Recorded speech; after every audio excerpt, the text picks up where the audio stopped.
Welcome back to the Bold series, and we're looking at Jael. Now, Jael was a bold woman who, as we have seen, basically drove a tent peg through the head of a commander of the army of the forces that she actually had, and her husband had an alliance with these same forces that this man that she murdered was leading. So the leader of the forces and with whom she had this alliance comes to her expecting to be sheltered and protected, but she on the other hand had other plans. Now it's important to note that these people that her husband was from, which is the Kenites, they were descendants of Hobab, the father-in-law of Moses.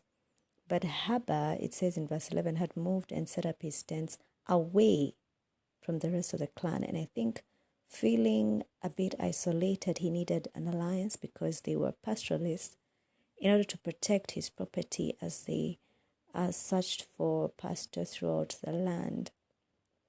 And when Sisera learned that Barak had led his army to Mount Tabor, it says he pursues. Now what's important to note here is the hand of God in making Jael, who's the bold hero in this case, prosper in her endeavor. It says in verse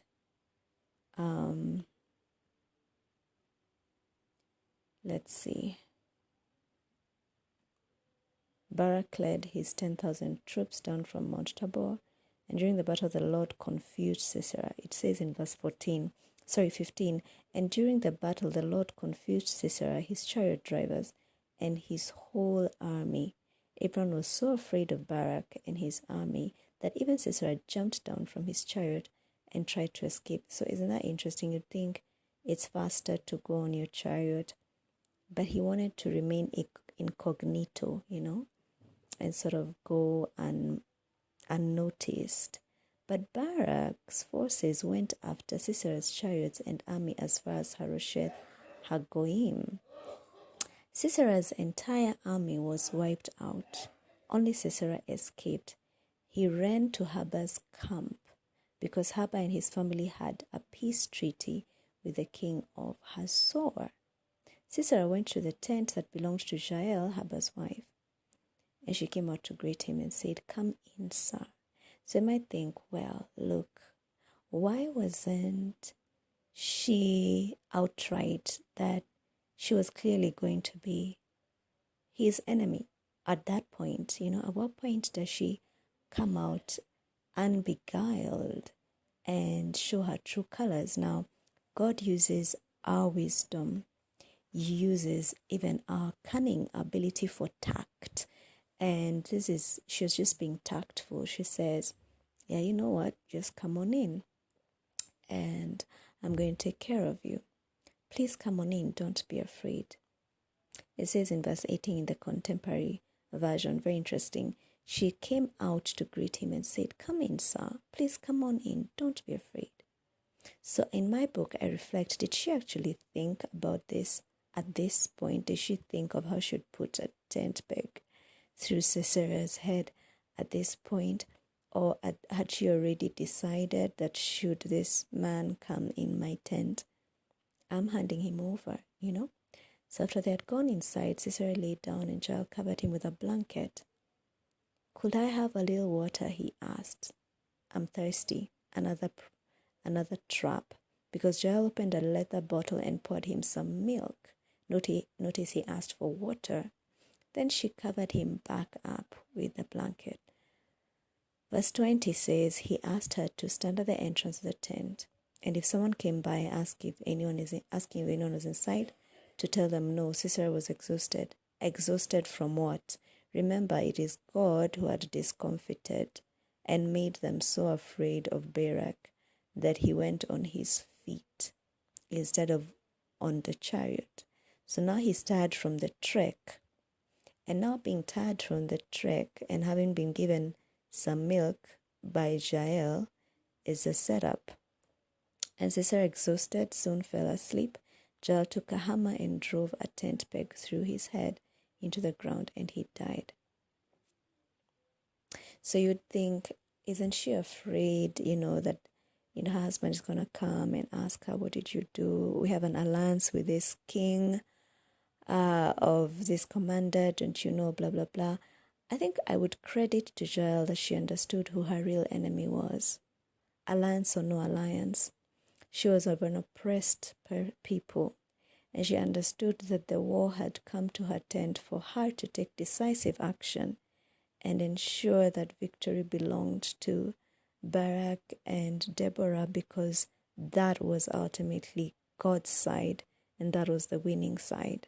So regardless of the human alliance that she had, she understood who God's people were, and that her own security in the long run meant that she had alliance with God and not with the king of an enemy territory. So if it meant driving a tent through his head, the commander's head, that was a small task compared to the full long-term effect of not doing so, which would be potential oppression all her life and having to get one alliance after the other, after the other, after the other. An alliance means you have to pay something. It is not for free. There's something that you actually have to surrender, to sacrifice in order to have peace. So maybe they paid some sort of tribute or whatever it is to Jabin, the king of the Canaanites. So I'm just going to read excerpts from the book, and we're going to see how her boldness comes out or is portrayed. Jael grabbed the opportunity to destroy the enemy by renouncing her husband's alliance with the king by killing Sisera. Though Sisera thought he was safe, Jael turned against him and killed him. Regardless of the alliances we have made, we need to realize who our enemy is and go ahead to destroy, assassinate, or kill him. And that is Satan, and I would add his agents. It doesn't matter the alliance that he had with our forefathers, because sometimes we, especially in the African context, we are in families that had alliances with demons. And it doesn't matter the alliances that they had with our forefathers, our ancestors, and even with our husbands or wives. Satan is the enemy, period. And the enemy must be killed, or I'd say gotten rid of. And here's what you'd need to do to grab the opportunity to boldly destroy the enemy and keep him out of your bloodline. So I just added boldly there. It's not in the text. So, number one, act of boldness is you need to sever links with Satan by renouncing covenant with him. That's an act of boldness, renunciation alone. Note, you haven't gone to any war. You haven't had to grab a tent peg. We're just putting it in context here. And one of the ways that you destroy the covenant and the agreements or the alliances we have with the enemy is simply by severing links with Satan, which is by renouncing the covenant we have with him, and then invite Jesus Christ to rebuke Satan and ask Jesus Christ, who in this text was represented by Barak and Deborah, ask Jesus Christ to take full reign, rule, and dominion over your territory, and that is your life and all that concerns you, instead of the territory that you had handed over to the enemy or King Jabin. Also ask Jesus to cast out Satan's shadow or consequences of breaking alliance with him or the remnant, or basically to cast out the remnants of the elements of his elements in your spirit, soul, and body. So when the enemy comes into us, into our bodies, in our minds, in our spirits, he comes with residue, and even if you cast him out, you need to remove whatever he came with, which is the residue that needs to come out of your system, of your body. Sometimes it's poison in the body.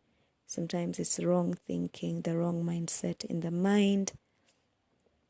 And for your soul, it could be anger, bitterness, rage, or whatever. It needs to go.